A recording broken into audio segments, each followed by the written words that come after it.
Hello student, welcome to আড্ডা 24/7 WBCS topper official YouTube চ্যানেলে তোমাদের প্রত্যেককে স্বাগত জানাই। নমস্কার, আমি সুমিত স্যার। এই মুহূর্তে দাঁড়িয়ে কিছুদিন আগেই আমাদের WBCS প্রিলিমস অর্থাৎ 2024-এর WBCS প্রিলিমসের পরীক্ষার সমাপ্তি ঘটেছে এবং তারপরেই এখন শুরু হয়ে গেছে আমাদের মেন্সের প্রস্তুতির তোড়জোড়। তো আজকে আমরা এই ভিডিওতে মূলত তিনটে বিষয় নিয়ে তোমাদের সঙ্গে আলোচনা করব। সেটি হচ্ছে WBCS মেন্সের আপডেটেড সিলেবাস, কি কি রয়েছে আমাদের WBCS মেন্সের জন্য পড়ার। নাম্বার 2, কত পেলে তোমরা এই মুহূর্তে মেন্সের প্রস্তুতি করবে, ঠিক আছে, বা কত নম্বর পেলে তোমরা মেন্সের জন্য কোয়ালিফাই করবে।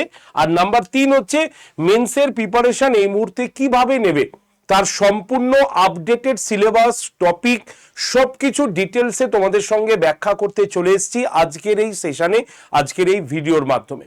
তাই যারা যারা আপকামিং WBCS পরীক্ষা দেবে, মানে 2025-এর ইন্ডিকেটিভ নোটিফিকেশন অনুসারে তোমরা ফর্ম ফিল আপ করবে এবং নতুন পরীক্ষা দেবে, তারাও যেমন এই ভিডিওটি দেখলে উপকৃত হবে, তার পাশাপাশি যারা যারা WBCS 2024-এর প্রিলিমসের পরীক্ষা দিয়ে এসছো তারাও মেন্সের প্রিপারেশনের জন্য বা মেন্সের আপডেটেড সিলেবাস দেখতে তোমরা অবশ্যই এই ভিডিওটা সাহায্য নেবে এবং এই ভিডিওটা দেখলে তোমাদেরও উপকারে আসবে। তাই ভিডিওটি শুরু করার আগে প্রত্যেককে একটাই অনুরোধ করব, তোমাদের মধ্যে যারা যারা এই WBCS অ্যাসপিরেন্ট বা যারা যারা WBCS পরীক্ষা দিতে যাচ্ছ তারা অবশ্যই ভিডিওটি একটু বন্ধু বান্ধবদের কাছে শেয়ার করে দিও, ভালো লাগলে ভিডিওটি অবশ্যই লাইক করে দিও এবং চ্যানেলটিকে সাবস্ক্রাইব করে রেখো।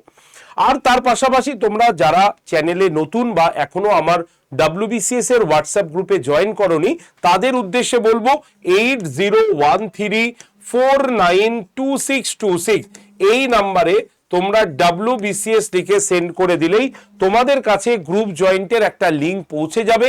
সেই লিঙ্কে ক্লিক করে তোমরা সরাসরি কিন্তু গ্রুপে জয়েন থাকতে পারবে। তাই শুধুমাত্র WBCS অ্যাসপিরেন্ট যারা রয়েছে তারাই 8013492626 নাম্বারে অবশ্যই হোয়াটসঅ্যাপে জয়েন করেছে। তো চলো তাহলে লেটস স্টার্ট, শুরু করা যাক আজকের আমাদের ভিডিওর মূল পর্বটি। তো সবার আগে কত কাট অফ হতে পারে 2024 সালে? 2024 সালের প্রশ্ন যদি আমরা খুব ভালো করে লক্ষ্য করে দেখি তাহলে প্রশ্নটা আমাদের কিছু কিছু সাবজেক্টের প্রশ্ন কিন্তু অনেক বেশি অ্যাডভান্স লেভেলের অর্থাৎ একটু স্ট্যান্ডার্ড লেভেলে কিন্তু চলে এসছে। আর সব মিলালে আমাদের কাট অফ মার্কস আগের বছরের মতোই হবার প্রবাবিলিটি সব থেকে বেশি থাকছে। আগের বছর মানে হচ্ছে 2023-এ আমরা দেখতে পাবো যে প্রিলিমসের কাট অফ কিন্তু ওই 100 থেকে 101 পয়েন্ট সামথিং ইউআর ক্যান্ডিডেটদের ছিল, ঠিক আছে, মানে আনরিজার্ভ ক্যান্ডিডেটদের বা জেনারেলদের ক্ষেত্রে সেটা কিন্তু ছিল। তো সেই হিসাবে এইবারও কিন্তু কাট অফ তেমনই যেতে পারে এরকমই আমরা আশঙ্কা করছি। জেনারেল ক্যাটাগরি যারা মোটামুটি 102, 101, 102, 104 এই ধরনের পেয়ে গেছো বা কাট অফ তোমরা কোশ্চেন অ্যান্সার মিলিয়ে এই তোমাদের মার্কস আসছে, তাহলে আমি বলবো আর দেরি না করে প্রস্তুতি শুরু করো। যারা SC ক্যান্ডিডেট তাদের মোটামুটি 94 মতো যদি থাকে, একদম 90 থেকে 94 এর মধ্যে, তাহলে তোমরা রেডি হতে পারো। ST ক্যান্ডিডেটদের ক্ষেত্রে 78 থেকে 84 অনেক বেশি বলে দিয়েছি, এর মধ্যে থাকলে তোমরা রেডি হতে পারো। OBC ক্যান্ডিডেট 97 থেকে 102 ম্যাক্সিমাম, তবে 102 OBC ক্যান্ডিডেটদের ক্ষেত্রে আর জেনারেলদের মধ্যে দেখবে কোনো পার্থক্য তেমন থাকবে না, খুব বেশি হলে হয়তো 1 নম্বরের পার্থক্য থাকবে। তো এই মার্কসগুলো যদি তোমার কোশ্চেন অ্যান্সার মেলানোর পর যদি হয়ে থাকে তাহলে তুমি কিন্তু এলিজিবল হয়ে যাবে মেন্স পরীক্ষা দেওয়ার জন্য। তাই মেন্স পরীক্ষার জন্য প্রত্যেকে রেডি হও, ঠিক আছে, যারা যারা এই মার্কসটা পেয়েছি।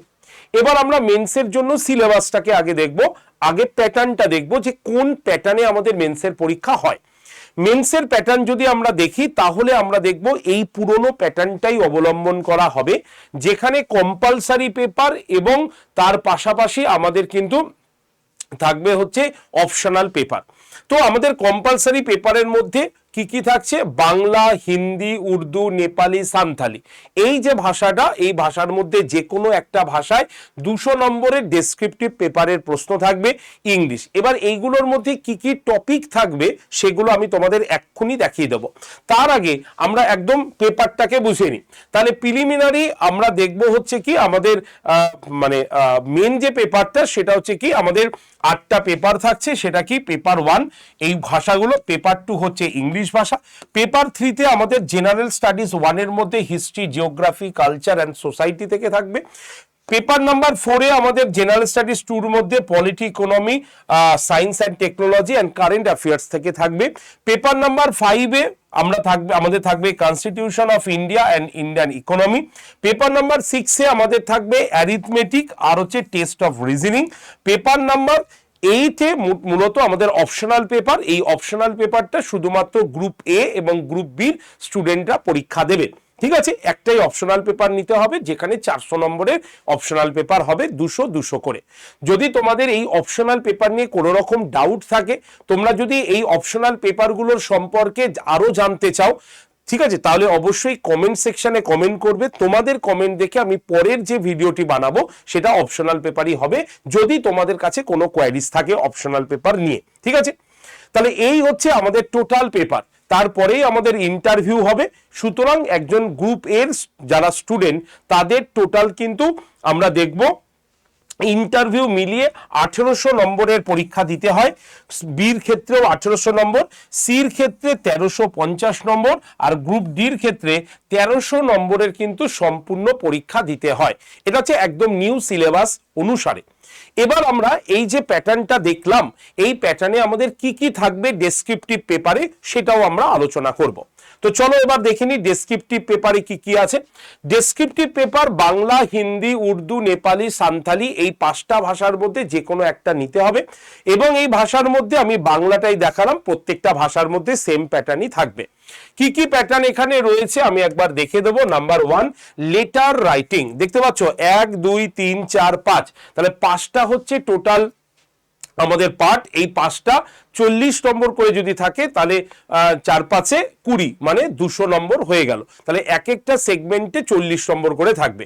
যেমন হচ্ছে লেটার রাইটিং থাকবে রিপোর্ট ড্রাফটিং, যে কোনো নির্দিষ্ট ঘটনা বা বিষয়ের উপরে 200 শব্দের মধ্যে এই প্রতিবেদন রচনা করতে হবে। তারপর আছে প্রেসিস রাইটিং, মানে হচ্ছে সারসংক্ষেপ, একটি বড় অনুচ্ছেদ পড়ে তার একদম সারসংক্ষেপ তোমাকে লিখতে হবে। তারপরে হচ্ছে ট্রান্সলেশন, বঙ্গানুবাদ, একটি ইংরেজি অনুচ্ছেদ থেকে বাংলায় ট্রান্সলেট করতে হবে। এছাড়াও থাকবে তোমাদের কম্প্রিহেনশন, যেখানে আমাদের কি থাকবে বোধ পরীক্ষা এবং রচনা, এখানে অনুচ্ছেদ পড়ে প্রশ্নের উত্তর দেওয়া এবং ব্যাকরণগত দক্ষতা, এইগুলো থাকবে হচ্ছে এই সেগমেন্টটার মধ্যে। অর্থাৎ এই যে 1 2 3 4 5, 5টা ভাগ দেখছো, প্রত্যেকটা ভাগে 40 নম্বর করে হলে 5টা সেগমেন্টের 200 নম্বরের পরীক্ষা তোমরা এখানে পেয়ে যাবে। ক্লিয়ার? এটা হচ্ছে বাংলা। এবার ইংলিশে আসি। ইংলিশের ক্ষেত্রেও এই সেম সিলেবাসটাই পাবে, অর্থাৎ লেটার থেকে শুরু করে, রিপোর্ট থেকে শুরু করে, প্রেসি থেকে শুরু করে, কম্প্রিহেনশন থেকে শুরু করে সবকটাই থাকবে। যা বাংলায় থাকবে সেম টু সেম ইংলিশে থাকবে, শুধুমাত্র ভাষাটা আলাদা হবে। তো এই দুটো পেপার হচ্ছে আমাদের WBCS এর ডেসক্রিপটিভ পেপার, যেখানে তোমার লেখার দক্ষতাটা রাখতে হবে। তাই এখন থেকেই তোমাদের মেন ইম্পর্টেন্ট যে কারেন্ট ঘটনাবলী রয়েছে সেইগুলো থেকে তোমরা আস্তে আস্তে শর্ট নোট তৈরি করতে পারো। সেটা ওয়ার্ল্ড বেসিস হতে পারে, সেটা আমাদের রাজ্যের ক্ষেত্রে হতে পারে, সেটা আমাদের দেশের ক্ষেত্রে হতে পারে। তো সেইগুলো আপাতত ছোট ছোট করে তোমরা তৈরি করা শুরু করো, নিজের হাতে লেখো। কারণ এই দুটো পেপার ছাড়া আমাদের WBCS এর সবকটা পেপারই কিন্তু আমাদের MCQ প্যাটার্নের হয়ে থাকে, শুধুমাত্র অপশনাল পেপার বাদে। তাই অপশনাল পেপারটা এখানে আমি ধরছি না আপাতত, আমি জাস্ট তোমাদের কম্পালসারি পেপারের মধ্যে এই দুটো পেপারকে বলছি, যেটা হচ্ছে ডেসক্রিপটিভ। তাই লিখতে হবে, লেখার ধরন তৈরি করতে হবে, শুরু করতে হবে, হাতের লেখা যাতে পরিষ্কার হয়, যিনি পড়বেন তিনি যাতে স্পষ্ট লেখাটা পড়ে বুঝতে পারেন। তো এই রকম ভাবে এখন থেকে লেখার অভ্যাস কিন্তু তোমাদের প্রত্যেককেই করতে হবে। তাই আপাতত পেপার বা ম্যাগাজিন থেকে এই ঘটনাবলীগুলোর ছোট ছোট পার্ট তোমরা কিন্তু রেডি করতে পারো তোমাদের ডেসক্রিপটিভ পার্টের জন্য। ঠিক আছে, এবার আমরা পেপার নাম্বার 3 তে চলে আসি, যেখান থেকে আমাদের এমসিকিউ প্যাটার্ন শুরু হয় এবং সেখানে হিস্ট্রি এবং জিওগ্রাফি মিলেই একটা পেপার অলরেডি তৈরি হয়ে যায়, সেটা হচ্ছে পেপার 3। এখানে আমাদের হিস্ট্রির মধ্যে প্রাচীন ভারত, মধ্যযুগ এবং স্বাধীন ভারতের সংগ্রামের ইতিহাস বা আধুনিক যুগের ইতিহাস থেকে কোশ্চেন হয়।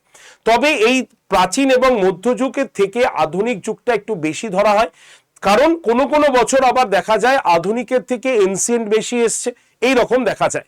তো এই মডার্ন ফেজটা আমাদের একটু ভালো করে দেখতে হবে এবং আমাদের একদম এখন থেকেই স্টেটমেন্ট কারেক্টের যে কোশ্চেনগুলো হয়, ঠিক আছে, বা অডম্যান আউটের যে প্রশ্নগুলো হয়, সেইগুলোকে এখন থেকে ভালো করে অভ্যাস কিন্তু করতে হবে। প্রত্যেককে বলছি, এই অভ্যাসটা ভীষণভাবে জরুরি তোমাদের, তাই এখন থেকে সেই অভ্যাসটা শুরু করে দাও, যে যাতে আমরা কন্টেন্ট থেকে বা স্টেটমেন্ট থেকে কারেক্ট উত্তরটা দিতে পারি এবং একটু ডেপথ থেকে পড়া শুরু করতে হবে, ঠিক আছে। নেক্সট চলে আসি আমাদের ভারতের ভূগোল। ভূগোলের দুটো পার্ট রয়েছে, একটা হচ্ছে ভারতের ভূপ্রাকৃতিকগত, আরেকটা হচ্ছে পশ্চিমবঙ্গের ভূগোল মানে ওয়েস্ট বেঙ্গলের জিওগ্রাফি। এর মধ্যে বিভিন্ন জায়গা আছে, যেমন পশ্চিমবঙ্গের প্রশাসনিক বিভাগ, ভূপ্রকৃতি, হিমাচল অঞ্চল, রাঢ় অঞ্চল, ডেল্টা অঞ্চল, নদী ব্যবস্থা যেমন গঙ্গা, তিস্তা, ভাগীরথী, হ্যাঁ, জলবায়ু, কৃষিকাজ, হ্যাঁ, অর্থনৈতিক ভূগোল, এগুলো সব হচ্ছে প্রাকৃতিক ভূগোলের মধ্যে পড়ে। ভারতের ভূগোলের মধ্যে নদ নদী, জলবায়ু, মৃত্তিকা, প্রাকৃতিক উদ্ভিদ, কৃষি, খনিজ, শিল্প, সম্পদ, এগুলো কিন্তু আমাদের ভারতের ভূপ্রাকৃতিকগত যে ভূগোল আছে সেখানে কিন্তু এই চ্যাপ্টারগুলো জেনারেলি কিন্তু পড়ে যায়, ঠিক আছে। নেক্সট এবার আমরা চলে আসবো জেনারেল স্টাডিজ 2-তে। এখানে বিজ্ঞান প্রযুক্তি খুব ইম্পর্টেন্ট একটা জায়গা, যেমন পদার্থবিদ্যা, রাসায়নবিদ্যা ছাড়াও মহাকাশের যে গবেষণা মানে ইসরোর যে মিশনগুলো, তথ্য প্রযুক্তি, হ্যাঁ, পরমাণু শক্তি, ডিফেন্স টেকনোলজি, এইগুলোর উপরে তোমাদের লক্ষ্য রাখতে হবে এবং এখন থেকেই তার চার্ট প্রিপেয়ার করে নিতে হবে তোমাদের ম্যাগাজিন বা বিভিন্ন রকম বইগুলো থেকে, ঠিক আছে। পরিবেশবিদ্যা এর মধ্যে অন্তর্ভুক্ত, মানে এনভায়রনমেন্ট, এটাও কিন্তু এর মধ্যে রয়েছে, যেখানে বাস্তুতন্ত্র, পরিবেশবিদ্যা মানে ইকোলজি রয়েছে, ঠিক আছে। আচ্ছা, বায়োডাইভার্সিটি রয়েছে, তার সংরক্ষণ, coastal regulation zone, global warming, জলবায়ুর পরিবর্তন, এগুলো সব সিলেবাসের অন্তর্ভুক্ত কিন্তু। এছাড়া শিল্প, পরিবেশ দূষণ, ওজোন স্তরের অবক্ষয়, পরিবেশ সংক্রান্ত আন্তর্জাতিক চুক্তি এবং আইন, এগুলো সবের মধ্যে পড়ছে। জেনারেল নলেজ এর মধ্যে মূলত পড়ে যাচ্ছে কি আমাদের, আমরা সবাই জানি কেন্দ্রীয় এবং জাতীয় যে আমাদের ইভেন্টগুলো রয়েছে, সেই ইভেন্টগুলো কিন্তু আমাদের থেকে যাচ্ছে এই চ্যাপ্টারগুলোর মধ্যে, অর্থাৎ কারেন্ট অ্যাফেয়ার্স বা এই জেনারেল নলেজের চ্যাপ্টারের মধ্যে, ঠিক আছে। তাহলে এইগুলো সব মিলিয়ে আমাদের জেনারেল স্টাডিজ কিন্তু 2 আমরা দেখতে পাচ্ছি। এবার চলে আসি জেনারেল স্টাডিজের পরের পেপার, যেটা সেটা হচ্ছে ভারতের সংবিধান এবং ভারতের অর্থনীতি। এখানে আমাদের ভারতের সংবিধান বা কনস্টিটিউশনের মধ্যে সবগুলোই রয়েছে, তোমরা দেখতে পাচ্ছ, একদম প্রিএম্বেল থেকে শুরু করে মৌলিক অধিকার, মৌলিক কর্তব্য, নির্দেশমূলক নীতি, কেন্দ্রীয় শাসন ব্যবস্থা, মন্ত্রীদের ভাগগুলো, রাজ্য শাসন বিভাগ, আইন সভা, আমি প্রত্যেকটা জায়গা তোমাদের ধরে ধরে বলছি বলে এতগুলো কন্টেন্ট রেডি হয়েছে, ঠিক আছে, ঠিক আছে। এছাড়া কেন্দ্রে রাজ্য সম্পর্ক, জরুরি অবস্থা, সাংবিধানিক সংশোধন, পঞ্চায়েতি রাজ, পৌরসভার ব্যবস্থা, এগুলো সব হচ্ছে ভারতের কনস্টিটিউশনের অন্তর্গত এবং এই চ্যাপ্টারগুলো থেকে তোমরা প্রশ্ন কিন্তু মেন্সের ঘরে পাবে। প্রিলিমসে যেমন পেয়েছো তেমনই মেন্সে পাবে, অর্থাৎ সিলেবাস কিন্তু প্রিলিমস এবং মেন্সে মানে পলিটির এইগুলোই পড়ে যেতে হয় সকলকে। ভারতের অর্থনীতির মধ্যে যদি দেখি তাহলে special reference to RBI related, ঠিক আছে, এইটা দেখতে হবে। অর্থনৈতিক পরিকল্পনা, নীতি আয়োগ, Reserve Bank of India, RBI এর কার্যালয়, মুদ্রানীতি এবং মুদ্রাস্ফীতি নিয়ন্ত্রণ, ব্যাংকিং ব্যবস্থা, ফিসকাল পলিসি, এইগুলো পড়তে হবে। সরকারি বাজেট, ট্যাক্স ব্যবস্থা, ভারতের বৈদেশিক বাণিজ্য, আন্তর্জাতিক অর্থনৈতিক সংস্থা, এইগুলো। তাহলে অর্থনীতিটা বুঝতে পারছো, special reference to RBI related যে অর্থনীতিগুলো আছে সেগুলো তোমরা কিন্তু এই চ্যাপ্টারগুলো থেকে কভার করবে, ঠিক আছে।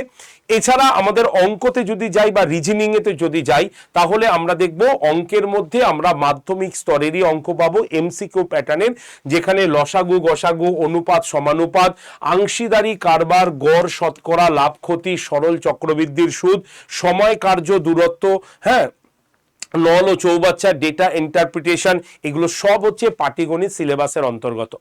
রিজনিং যদি চ্যাপ্টারে আসি তাহলে আমরা logical reasoning, analogy, coding, decoding, হ্যাঁ, blood relation, direction test, number ও letter series, puzzle test, seating arrangement, তোমার স্টেটমেন্ট কারেক্ট, আর্গুমেন্ট, এগুলো সব কিছু কিন্তু আমাদের রিজনিং এর সিলেবাসের মধ্যে পড়ে। তাই আজকের এই ভিডিওতে আমি তোমাদের প্রত্যেকটা মেন্সের যে সিলেবাস হয় সেটা দেখিয়ে দিলাম। যদি প্রিলিমসের পাশাপাশি এইগুলো করে নেওয়া যায় তাহলে সত্যি তুমি অনেক উপকৃত হবে। এখন শুধুমাত্র ডেসক্রিপটিভ এবং প্র্যাকটিস করলেই তুমি কিন্তু তার লাভটা তুলতে পারবে। মনে রাখতে হবে আমাদের প্রিলিমস হয়ে যাবার পর যদি আমরা মেন্সের পড়া শুরু করি তাহলে সত্যি অনেকটা লেট হয়ে যায়, কারণ আমাদের পড়ার নিয়ম হচ্ছে প্রিলিমসের পাশাপাশি মেন্সকে এগিয়ে নিয়ে যাওয়া।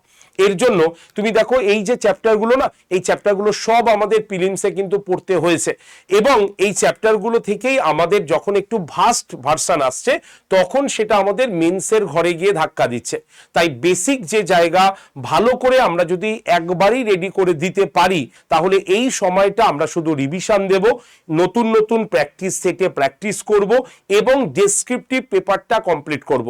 কারণ মেন্সের প্রিলিমস থেকে পেন্সের মাঝামাঝি সময় আমাদের ওই ডেসক্রিপটিভ পেপারটাকেই রেডি করতে হয়, মেনলি এটা উচিত, আর সেটাই তোমরা করতে পারবে। তাই প্রত্যেককে বলবো যারা যারা এই বছর প্রিলিমসের টার্গেট নিয়েছো, অর্থাৎ 2025-এর ইন্ডিকেটিভ নোটিফিকেশন অনুসারে পরীক্ষার রেডি হচ্ছ, তাদেরকে বলবো এখন থেকেই প্রিলিমসের পাশাপাশি মেন্স একসঙ্গে রেডি করতে শুরু করো, ঠিক আছে? কিন্তু এটা ভাববে না যে এটা আমার মেন্সের চ্যাপ্টার, আমি মেন্সের ঘরে গিয়ে পড়বো, এরকম নয়। তুমি সিন্ধু সভ্যতা পড়ছো তো সিন্ধু সভ্যতার A to Z সবকিছু একসঙ্গে পড়ে নাও। তুমি যদি পলিটির কোনো একটা চ্যাপ্টার পড়ছো তাহলে A to Z তুমি সেটাকে কভার করে নাও। তো এই রকম ভাবে আমি পড়তে বলছি। আর যারা প্রিলিমস পরীক্ষা দিয়ে এসছো তারা এখন থেকে এই মুহূর্ত থেকে তোমরা পড়াশোনার কিন্তু সুন্দর রুটিন করে নিও। যদি তোমাদের মনে হয় যে স্যার আপনি একটা রুটিন করে দিলে একটু ভালো হয়, তাহলে আমাকে অবশ্যই এই ভিডিওর কমেন্ট সেকশনে কমেন্ট করবে। আমি তোমাদের জন্য মেন্সের যে রুটিন হয় বা প্রিলিমসও যদি তোমার রুটিন প্রয়োজন হয় তাহলে অবশ্যই তোমরা সেই তোমাদের যে ডিমান্ড সেটা অবশ্যই লিখে দেবে। আমি তোমাদের ডিমান্ড অনুসারে আরো একটি ভিডিও করে দেবো যেখানে আমরা কি রুটিন ফলো করলে আমরা পরীক্ষার আগে গিয়ে এটাকে শেষ করতে পারবো সেটা আমরা কিন্তু বলে দেবো। হাতে কিন্তু বেশি সময় নেই, খুব বেশি হলে 2 মাস সময় বাকি আছে, তারপরেই কিন্তু তোমরা মেন্সের পরীক্ষা দিতে যাবে। তাই যদি তোমাদের রুটিনের প্রয়োজন হয় অবশ্যই কমেন্ট সেকশনে কমেন্ট করবে, বা তোমার যদি নিজস্ব রুটিন করে থাকো তাহলে সেই রুটিন অনুসারে এই চ্যাপ্টারগুলো পড়া শুরু করে দেবে। ঠিক আছে? কিভাবে পড়াশোনা করবে? পড়াশোনা করার জন্য আমাদের কি করতে হবে, বাড়িতে কিছু বই থাকতে হবে, সেই বইগুলো তোমরা নিয়ে পড়াশোনা করছো, অথবা যে যে স্যার ম্যাডামের কাছে পড়ছি বা ইনস্টিটিউশনের কাছে পড়ছি তাদের কাছে কিন্তু মেন্সের পড়া শুরু করে দিয়েছো, এটাই আমরা জানি। যেমন আমাদের কাছে যারা যারা WBCS মহাপ্যাক নিয়েছে তাদের কাছে এই ড্রিম WBCS বলে একটা ব্যাচ এসছে, আমরা সেটা এর মধ্যে ইনক্লুড করে দিয়েছি, তারা কিন্তু অটোমেটিক্যালি সেখানে পড়াশোনা শুরু করে দিতে পারবে। ঠিক আছে?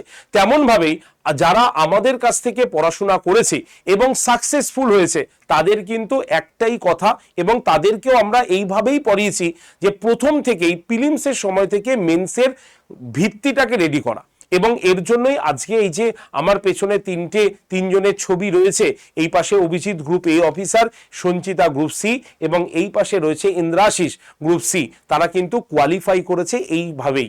তাই কোয়ালিফাই করার একটাই মন্ত্র, দিনের দিন পড়ে মনে থাকে না, তোমাকে প্রথম থেকে নিজেকে তৈরি করতে হবে, কারণ শেষ মোমেন্টে তৈরি করাটা সত্যি দুরূহ ব্যাপার হয়। আর এরা আমাদের এই কথাটা শুনে এগিয়েছে, তাই আজকে তারা WBCS পরীক্ষায় কিন্তু সাকসেসফুল ক্যান্ডিডেট। তুমিও হতে পারো, এখন থেকেই প্রস্তুতি নিতে পারো। আর যারা প্রিলিমস দিয়ে এসছে তারা এখন থেকে মেন্সের প্রস্তুতি যদি আমাদের কাছ থেকে নিতে চাও তাহলে তোমাদের জন্য কিন্তু এই ড্রিম WBCS 2.0 ব্যাচটা রয়েছে। তবে এই ব্যাচটার মধ্যে তুমি কোনো অপশনাল ক্লাস কিন্তু পাবে না। এই ব্যাচটার মধ্যে আমরা প্রিলিমস এবং মেন্স দুটোকেই ভাগ করে রেখেছি, অর্থাৎ তোমাদের মধ্যে যারা 2025-এর WBCS পরীক্ষা দিতে যাবে তাদের তাদের জন্য প্রিলিমসের ক্লাস থাকছে, আর যারা 2024-এর মেন্সের পরীক্ষা দেবে তাদের জন্য মেন্সের ক্লাস কিন্তু থাকছে। তাই প্রিলিমস এবং মেন্স একসঙ্গে আমরা কিন্তু এই ব্যাচটা তৈরি করেছি, যার নাম ড্রিম WBCS 2.0। আর এখানে দেখতে পাচ্ছ প্রত্যেকজন স্যার ম্যাডামরা রয়েছেন যারা তাদের নির্দিষ্ট জায়গায় নির্দিষ্ট বিষয়গুলো সম্পূর্ণ ডিটেলসে তোমাদের সঙ্গে পড়াবেন। চ্যাপ্টার ভিত্তিক একদম ডিটেলসে পড়ানো হবে, ডিটেলসে নোটস লেখানো হবে এবং তারপরে পিডিএফ তো পাবেই। আর ডেসক্রিপটিভ পেপারগুলো তোমরা তো এখানে পড়বে, সেখানে ডেসক্রিপটিভ পেপার কিভাবে লিখতে হয়, কিভাবে তোমাদের খাতা চেকিং হবে, সমস্ত কিছু কিন্তু এই ব্যাচটার মধ্যে রয়েছে। অনলাইনে খাতা চেকিং এর ব্যবস্থাও তোমাদের এই ব্যাচটার মধ্যে কিন্তু রয়েছে। তাই যদি তুমি WBCS প্রিলিমস এবং মেন্স একসঙ্গে নিতে চাও তাহলে এই ড্রিম WBCS 2.0 ব্যাচটা নিতে পারো। ব্যাচটার ক্লাস শুরু হচ্ছে 1 জুলাই থেকে, অর্থাৎ এই মাস শেষ হতে আর বেশি দিন সময় নেই, খুব বেশি হলে 8টা দিন, 9 দিনের মাথা থেকে আমাদের কিন্তু এই ব্যাচের ক্লাসটা শুরু হচ্ছে। তাই এখন থেকে WBCS এর প্রস্তুতি শুরু করো নিজের সাকসেসের জন্য। যদি তুমি এই ব্যাচটাতে ভর্তি হতে আগ্রহী হও তাহলে অবশ্যই একটা কল করতে পারো 8013492626 এই নাম্বারে সরাসরি কল করে নিতে পারো ব্যাচে অ্যাডমিশনের জন্য। ব্যাচে অ্যাডমিশনের জন্য তোমাদের একটা ডিসকাউন্ট কোডও আছে, আমি ডিসকাউন্ট কোডটা তোমাদের এখানে মেনশন করে দিই। কোড হচ্ছে তোমাদের Y368, এই কোডটা ব্যবহার করে নেবে। মাত্র 2500 টাকায় তুমি WBCS প্রিলিমস এবং মেন্স দুটোকেই কভার করতে পারবে। তাই যারা ভর্তি হতে আগ্রহী এই নাম্বারে অবশ্যই তোমরা কল করে নিতে পারো। এবার বলি যারা নিজেরা ভর্তি হবে তারা বিনা কলে যদি ভর্তি হতে চাও তাহলেও ভর্তি হতে পাবে। কিভাবে ভর্তি হবে আমি খুব ছোট করে একটু বলে দিই। আমাদের যে অ্যাপটা রয়েছে সেই অ্যাপটার নাম হচ্ছে আড্ডা 247, ADDA 247। এই নামটা যে লিখলাম আমি, এই আড্ডা 247 অ্যাপটা তুমি প্লে স্টোর থেকে ডাউনলোড করে নেবে। ডাউনলোড হয়ে যাবার পর অ্যাপটা ওপেন করে ফোন নাম্বার দিয়ে নিজের নাম দিয়ে লগ ইন করবে। তারপরে তোমাকে বলবে সিলেক্ট ইওর এক্সাম, সেখানে তোমাকে স্টেট এক্সাম, রাজ্য পরীক্ষা, স্টেট এক্সাম অপশনটা খুঁজে নিতে হবে। সেখানে ক্লিক করে ওয়েস্ট বেঙ্গলকে চুজ করে নিতে হবে। তাহলে অ্যাপ ডাউনলোড প্রসেস কমপ্লিট হয়ে গেল। এবার গো টু স্টোর, বা এই যে দেখতে পাচ্ছ অ্যাপের নিচে স্টোর বলে একটা অপশন, আমি একটু তোমাদের দেখিয়ে দিই তাহলে তোমাদের সুবিধা হবে। এই যে স্টোর বলে যে অপশনটা আছে এই স্টোর অপশনে ক্লিক করবে। ক্লিক করলেই দেখো ফাইন্ড প্রোডাক্ট বাই এক্সাম অপশনটা খুলেছে। সেখান থেকে এই যে WBCS লেখা লোগোটা দেখেছো, সেই লোগোতে ক্লিক করতে হবে। যেই তুমি ক্লিক করলে তারপরে দেখবে এরকম অনেকগুলো অপশন এসছে, সেখান থেকে ড্রিম WBCS অপশনটাকে খুঁজে নেবে। দেওয়ার পর এই ব্যাচের ছবি বা লেখাতে এইভাবে ক্লিক করবে। ক্লিক করলে এরকম ব্যাচটা খুলে যাবে।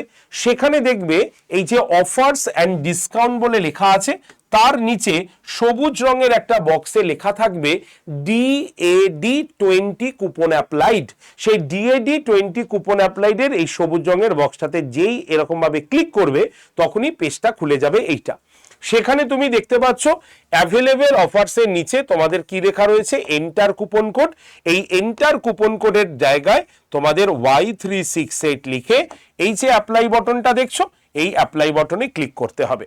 ক্লিক করলেই তোমাদের এই পেজটা খুলবে। সেখানে এই যে ইউজ কয়েন বলে যে বক্সটা আছে সেখানে ক্লিক করে দেবে, রাইট হয়ে যাবে এবং ব্যাচের দাম কত হবে, 2501 টাকা। এবার তোমাকে এই যে বাই নাও অপশানে ক্লিক করলেই দেখবে তোমাদের কাছে এই পেমেন্ট অপশানটা খুলে গেছে। সেখানে ইউপিআই তে ক্লিক করাই আছে, তোমাকে আলাদাভাবে কিছুই করতে হবে না। শুধুমাত্র এই যে পে যে 2501 টাকা আছে সেখানে ক্লিক করবে। ক্লিক করার পর যদি তোমার ওই ফোনেই ফোনপে গুগল পে থাকে তাহলে তুমি দেখতেই পাবে এখানে লেখা রয়েছে ফোনপে অথবা গুগল পে। জাস্ট ক্লিক করে প্রসেস করলেই পেমেন্ট হয়ে যাবে। আর যদি অন্য ফোন থেকে পেমেন্ট করতে চাও তাহলে পে নাও অপশানে ক্লিক করার পর এই অপশানগুলো খুলবে। তোমাকে এই যে ওয়ালেট বলে যে অপশানটা আছে সেখানে ক্লিক করতে হবে। ক্লিক করলেই তুমি দেখবে এরকম ভাবে একটা ফোনপে খুলে গেছে। তো ওখানে তোমার এই যে এরকম দেখবে একটা ফোনপে খুলে গেছে, সেখানে তোমার নাম্বারটাই থাকবে। তুমি তোমার নাম্বারটা কেটে দেবে। কেটে দেওয়ার পর যে নাম্বারে পেমেন্ট হবে সেই নাম্বারটা এখানে বসিয়ে সেন্ড ওটিপিতে ক্লিক করবে। করলে যিনি পেমেন্ট করছেন সেই মোবাইলে দেখবে নর্মাল মেসেজ বক্সে একটা ওটিপি চলে এসছে। সেই ওটিপিটা এখানে লেখার জায়গা থাকবে, তুমি লিখে দেবে। লিখে ভেরিফাই অ্যান্ড লগ ইন অপশানে ক্লিক করে নিচে পে অপশানটা থাকবে, সেই পে অপশানে ক্লিক করলেই দেখবে যে ফোন দিয়ে তুমি পেমেন্ট করছো সেই ফোনে ফোনপের অ্যাপটা খুললেই আড্ডা থেকে একটা মেসেজ যাবে, সেটা দেখলেই বুঝতে পারবে কিভাবে পেমেন্ট করতে হবে। তো এই হচ্ছে প্রসেস। যদি এই প্রসেসগুলো তোমার মনে হয় যে আমি পারছি না, আমি পারবো না, আপনারা বাই ফোনে থাকলে আমাদের ভর্তি হতে সুবিধা হয়, তাহলে তোমরা এই যে নাম্বারটা দিলাম 8013492626, এই নাম্বারটা 8013492626, এই নাম্বারে অবশ্যই একটা কল করে নিও। আমাদের প্রতিনিধিরা তোমাকে ব্যাচে ভর্তি করার সম্পূর্ণ প্রসেস বুঝিয়ে দেবে, কিভাবে ব্যাচে ভর্তি হতে হয়, কিভাবে লাইভ ক্লাস দেখতে হয়, কিভাবে রেকর্ডেড ভিডিও দেখতে হয়, কিভাবে মক টেস্ট দিতে হয়, সবকিছু বুঝিয়ে দেবে এবং তোমরা নিশ্চিতভাবে ব্যাচে ক্লাস করার সুযোগ পাবে। ঠিক আছে, তাহলে এই হচ্ছে সম্পূর্ণ প্রসেস। তাহলে রেডি হও, সকলকে বলবো আজকের ভিডিওটা আর এগোচ্ছি না। যদি তোমাদের রুটিন বা অপশনাল ক্লাস নিয়ে কোনো ডাউট থাকে তোমরা কমেন্ট সেকশনে লিখবে, তোমাদের কমেন্ট দেখে আমি আরো একটি ভিডিও তোমাদের জন্য বানিয়ে দেবো। যদি ভিডিওটি ভালো লাগে অবশ্যই লাইক শেয়ার করে চ্যানেলটি সাবস্ক্রাইব করবে, এবং যারা এখনো আমাদের হোয়াটসঅ্যাপ গ্রুপে নেই তাহলে অবশ্যই তারা 8013492626 এই নাম্বারে হোয়াটসঅ্যাপে হাই লিখে গ্রুপ জয়েন্টে তোমরা কিন্তু গ্রুপটা জয়েন্ট হয়ে থাকবে। ধন্যবাদ সকলকে, সকলে ভালো থেকো, সুস্থ থেকো।